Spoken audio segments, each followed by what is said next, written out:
So when you go from super enduro to the outdoors, what's the difference? Like, what do you start off with, and for each category, what do you do? For me, not everyone has this, but for me, it's quite obvious. Like, one's 2-stroke, one's 4-stroke. Okay. 4-stroke indoors, 2-stroke outdoors, which that's a topic you could go into for a while because 2-stroke's kind of the what everyone does hard enduro on outdoors. It's been like the only bike anyone's used forever, which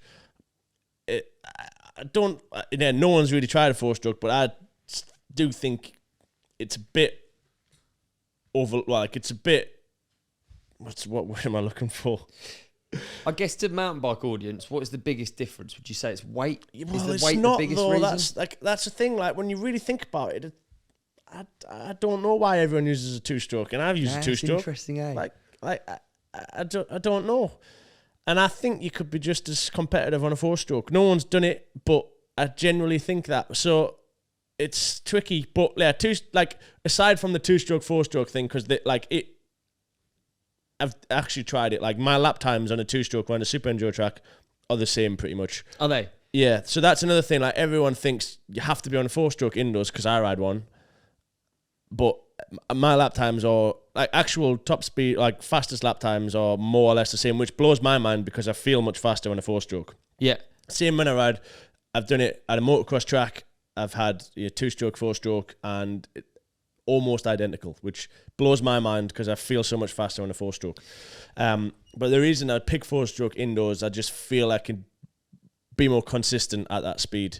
Okay. I struggle. I don't have much movement in my left foot because when I broke my leg back in 2018 and I damaged the nerve, so I struggle to lift my foot up. So with a 4-stroke, you don't have to change gear as much, which is kind of a big thing for me. Right. And I feel like the way I ride is, well, it's quite lazy, really. I sit down quite a lot. I kind of just hit stuff. There's probably some form of technique that I'm a bit subconsciously doing. Probably, yeah.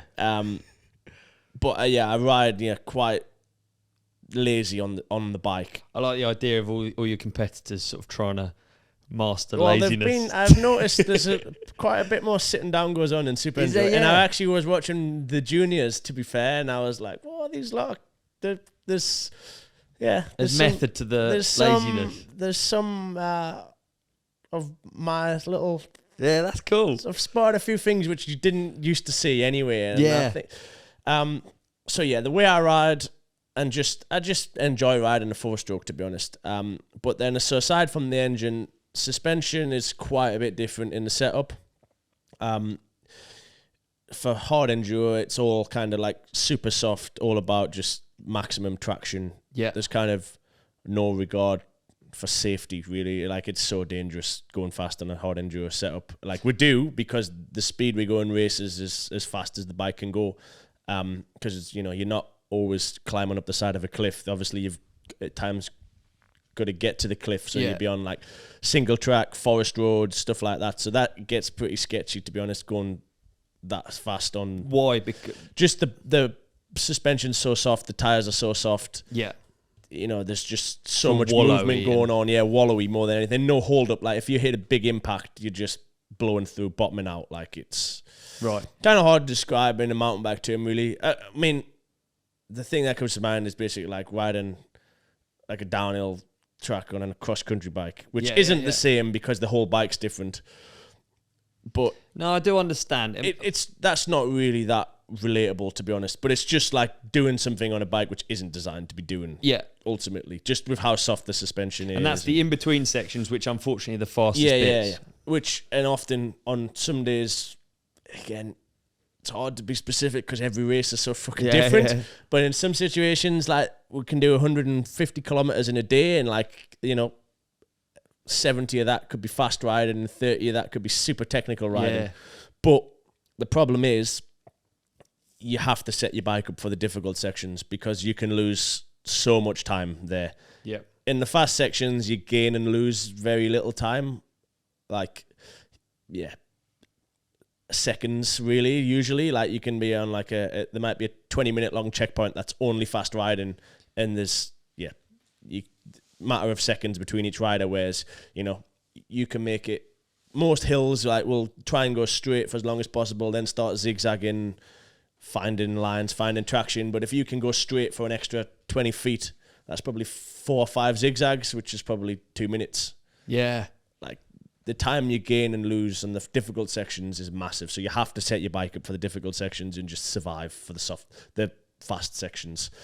Whereas SuperEnduro, you're literally just smashing into obstacles as hard as you can, realistically. So and it's a 7-minute long race, so you can survive for 7 minutes. And the bike just needs to be able to take an impact of smashing into a log or a tractor tire or concrete pipe. Makes sense. What other stuff in hard enduro is there? Because I from watching like Erzberg or Romaniacs, like when even front runners get stuck, it's like it's so heartbreaking because you can see you're like fatigued. Yeah, you're trying to yank this big bike around. Like, what other bits are there on a hard enduro setup?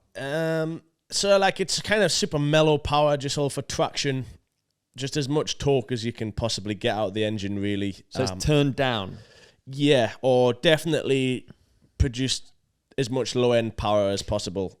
Erzberg is a little bit different because the open hills and the quarries they are so wide open, so you have to have a little bit of both. Yeah. But yeah, toned down just so it's manageable and just it's pretty much all about finding traction, really. So like super soft tires, like soft compound and a soft mousse inside. Like to a normal person, they'd be like, "You've got a puncture." Like there's nothing. You push on the tire and there's nothing inside, pretty much. Which again is fucking so sketchy to ride fast, but you kind of get used to it, really. But yeah, there's really not too much else, I would say. Like it's a fairly stockish bike. Like there's tires, mousses, suspension. Yeah. A little bit going on in the engine, but I mean, not a big difference. But like the actual physical part of a bike, like visuals of a bike, you know, it's all fairly similar, to be honest. And what about the introduction of electric vehicles into the realm? Oh God. It's coming, whether you like it or not, it's coming. I know, eh? So what's the view? Because obviously in mountain biking, if you've been into mountain biking since you almost started on e-bike, right? Yeah, that was, and it caused like big controversy, and still does. But like in moto, it's kind of okay. Hey man, what an episode that was! You did amazing in it, and so did you. You shone like a star. You shone like a moon. Can we also put something up here that you can click on for the next episode? How about we put a subscribe up there in the middle? Yeah, we're going to put a video we think that our lovely companionship will love on your face. On my face? Yeah. And so on they can't see me now? Gone. And on my face, another video that we think people will love. And thank you for watching. Thank you for listening. Please hit like and subscribe. You guys are the best. Peace and love.